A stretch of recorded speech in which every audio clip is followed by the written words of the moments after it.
আমাদের মহান স্বাধীনতা যুদ্ধ এবং বাংলাদেশের সংবিধান মানে গোলটেবিলটার নাম ছিল এরকম। আলোচনার আয়োজক ছিল মঞ্চ ৭১ নামে একটি প্ল্যাটফর্ম।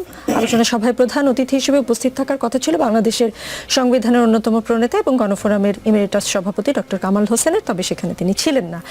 আওয়ামী লীগের সভাপতি মণ্ডলীর বহিষ্কৃত সদস্য সাবেক মন্ত্রী আব্দুল লতিফ সিদ্দিকী এবং ঢাকা বিশ্ববিদ্যালয়ের অধ্যাপক শেখ হাফিজুর রহমান কার্জনকে অবরুদ্ধ করেছেন একদল ব্যক্তি।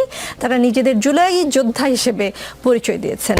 ঢাকা রিপোর্টার্স ইউনিটিতে কিন্তু অনুমতি নিয়ে অনুষ্ঠান করতে হয় এবং সেখানে গোয়েন্দা সংস্থার লোকজনও থাকেন আমরা যতদূর জানি। সেইখানে এরকম একটা ঘটনা কিভাবে মূল্যায়ন করবেন? ধন্যবাদ। ছোট ছোট করে বলি। প্রথমত জুলাই যোদ্ধা, আমি অফিসিয়ালি অনেক প্রোগ্রামে বলেছি এই যে জুলাই যোদ্ধা এটা কারোর নাম পরিচয় হতে পারে না।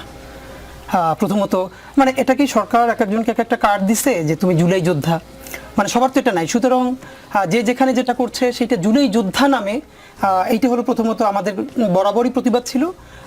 পরশু একজন ফোন করলো, বললাম ভাই কে? বললাম ভাই আমি একজন জুলাই যোদ্ধা। তো আমি খুবই বাজেভাবে রিয়েক্ট করলাম যে এটা একটা নাম হয় কেমনে, আপনার নাম পরিচয় বলেন। তো এই আমরা বারবার যেটা বলেছি, মুক্তিযুদ্ধ নিয়ে আওয়ামী লীগ যে ব্যবসাটা করেছে, জুলাইকে নিয়ে এই ব্যবসাটা কাউকেই করতে দেওয়া হবে না, নাম্বার ওয়ান। নাম্বার দুই, ডক্টর কামাল সাহেবের প্রশ্ন পিছন থেকে বলি। গতকালকে পরশু দুদিন ধরে একটা ফটকাট খুব ভাসছে। ডক্টর কামাল সাহেব বলছেন আমাদের সংবিধানের যে বেসিক স্ট্রাকচার বা 4টা মূলনীতি সেখানে হাত দেওয়া হচ্ছে, এই নিয়ে উনি প্রচণ্ড আহত। আমার মন খারাপ হয় বিএনপির সেই ভাই বোনদের প্রতি যারা 2018-তে ডক্টর কামালের নেতৃত্বে যখন সাধারণ বাংলাদেশের মানুষ হাজারবার বলেছে বিএনপির মতো একটা দল, বেগম জিয়া এবং খালেদা জিয়ার দল, সেইটা গণতন্ত্র পুনরুদ্ধার করবে, যিনি জীবনে মেম্বারও নির্বাচিত হন নাই সেই ডক্টর কামালের হাত ধরে।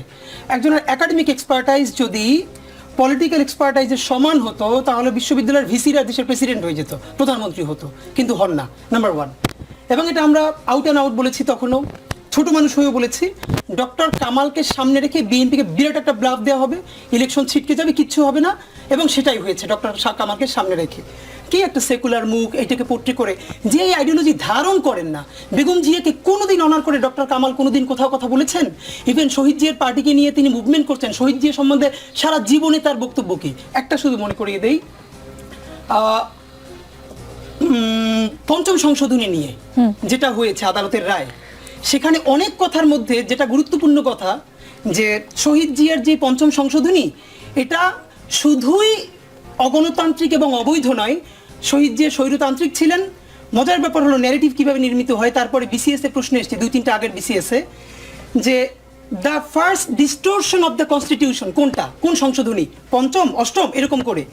এর মানে হাইকোর্ট বলেছে পর্যবেক্ষণে এটাই ছিল সংবিধানের প্রথম বিকৃতি। শহীদ জিয়া যেটা করেছেন কোনটার মাধ্যমে, যেটা দিয়ে তিনি বাকশালের পরে গণতন্ত্রের পুনরুদ্ধার করেছেন।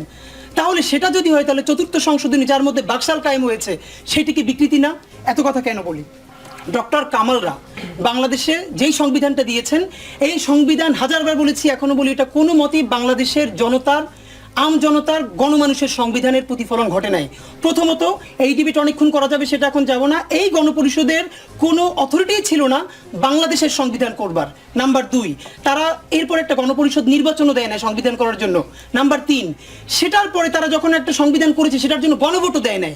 এমনকি 73-এ যে ভোট চুরির নির্বাচনটা করেছে তখন তো সেটা ইশতেহারে দেয় নাই। এত কথা কেন বলা?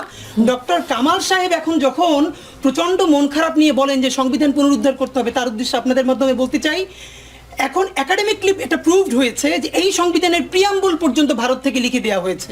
এটা ভারতের ডিপ্লোম্যাট তিনি স্বীকার করছেন যে আমরা এটা লিখেছি। সুতরাং ডক্টর কামালকে নিয়ে পুনরুদ্ধার এই প্রচেষ্টা করে হাদি, এইটা আসলে আজকে আমাদের টপিক। কিন্তু এবার আমি আপনার প্রশ্ন একটু, ভাইয়ের 3টে পয়েন্ট কি আমি আপনার উত্তর হয়ে যাবে। পিছন থেকে বললাম গ্রাফিতির ভাষা, এইখানে আমার বলবার আছে। তুষার ভাইকে আমি বলবো, তুষার ভাই যে কোনো কারণেই হয়তো ঢাকার যত রাস্তায় ঘুরেছেন, এমনটা হইতে পারে ভাই তো এলিট ঘরানার লোক, সুতরাং গুলশান বনানীতে ঘুরছেন। এইখানকার গ্রাফিতির ভাষাগুলো, বাংলাদেশে গ্রাফিতি নিয়ে সর্বপ্রথম কাজ করেছি আমরা ইনকিলাব মঞ্চ। আজকে বুঝলে নিয়ে আসতাম আমরা, যেটা দেবাশিস চক্রবর্তী যিনি পোস্টার বয় এই আন্দোলনের একজন, তিনি প্রচ্ছদ করেছেন। পুরো বইটার নাম হলো জুলাইয়ের গ্রাফিতি ও গাইল সমগ্র। আই রিপিট, জুলাইয়ের গ্রাফিতি ও গাইল সমগ্র। আমরা গালাগালও বলি নাই। এখানে আমরা কি করেছি, সারা বাংলাদেশ থেকে 5000-এর বেশি র গ্রাফিতি কালেক্ট করেছি, একটা কোনো ধরনের এডিট করি নাই, যার যেগুলোর প্রচুর কপি হয়েছে একটা করে নিয়েছি। র গ্রাফিতিগুলোকে আমরা পোর্ট্রে করেছি, তুষার ভাই চাইলে, রুমিনা আপা চাইলে তাদের বাসায় গিফট পাঠাবো। এইখানে আপনারা কি আছে যেটাকে আপা, আমি একটু আপনাকে বলি, মাঝখানে একটু please। প্রশ্ন করে, আপনারা যেটাকে গায়েল বলছেন, সেই গায়েল কি প্রধান উপদেষ্টা যে গ্রাফিতির বই সবাইকে বিভিন্ন বিশ্বের নানান দেশে উপহার দিয়ে বেড়াচ্ছেন, সেই গায়েল কি ওই উপহার বইয়ে প্রধান আছে? উপদেষ্টা যেটা দিয়েছেন এটা একদম প্রতিটা পৃষ্ঠা আমি উল্টো উল্টে দেখি নাই, আচ্ছা। একটা বড় কপি অফকোর্স এর মধ্যে সব আছে। এখন আমি যেটা বলছি, দেখেন গালাগালির প্রথম কথা আব্দুল নূর তুষার যেটা বললেন, তিনি ওই বইয়ে এই গালাগালির ধরনের ব্যাপারে গালাগালির ছবি হ্যাঁ, দেখেন। framing আছে, আমি বলছি। আমি বলছি, থাক, আমি একটু প্রশ্নটা please, শেষ করি। আব্দুল নূর তুষার যে